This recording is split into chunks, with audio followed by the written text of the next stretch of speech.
possible. He was rewarded with a subtle flare of heat in those eyes. "Make it more interesting next time, Wren. Maybe do a dance." "The only dancing I'll ever do is on your grave, Creed." The sparring sent a kick of lust through him. They did this every time they were in a room together. Every damn time. No matter that he knew he shouldn't indulge it. But hell, he was afraid the alternative was stripping her naked and screwing her against the nearest wall, and that wasn't a real option. So verbal sparring it was. "What did I die of?" he asked. "Boredom?" Those eyes shot sparks at him.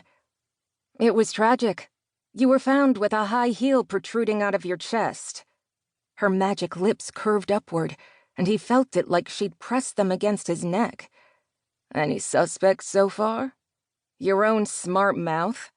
Are you going to listen to me or not?" "You're already here. So am I.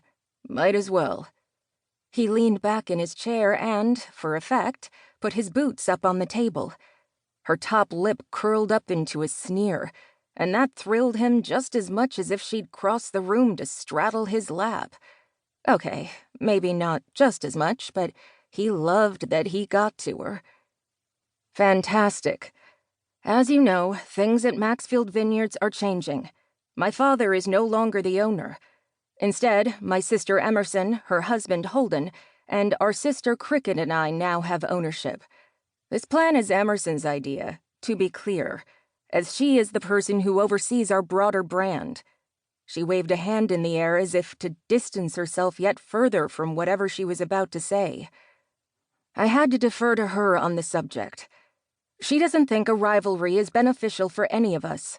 She thinks we should join forces. A large-scale event where both of our wines are represented.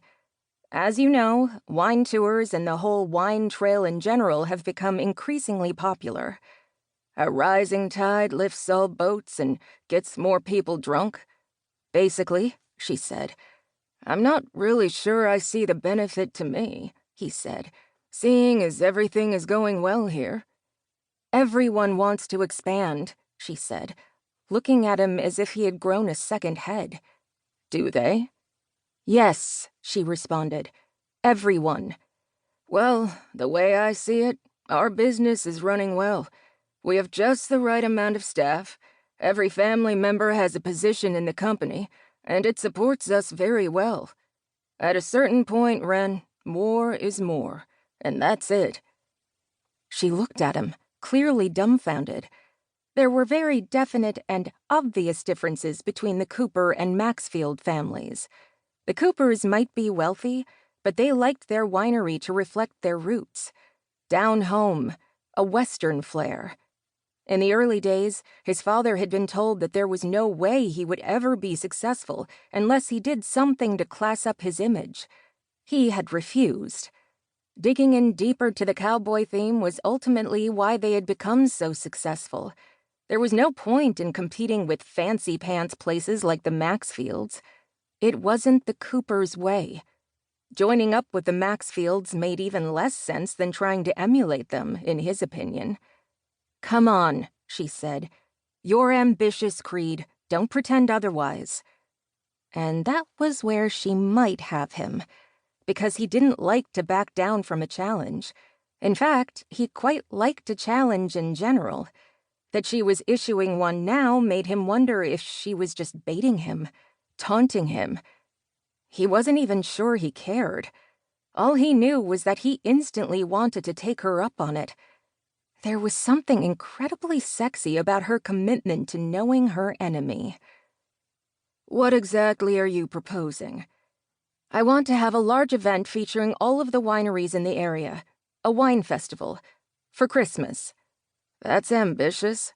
And it's too early to talk about Christmas." "All the stores would disagree, Creed. Twinkle lights are out and about." "Ask me if I care. I'd like to do a soft launch, a large party at Maxfield in the next month," she continued as if he hadn't spoken. "We'll invite our best clients. Can you imagine? The buzz we'll make joining forces." "Oh, you mean because everybody knows how profoundly our families dislike each other?" He paused.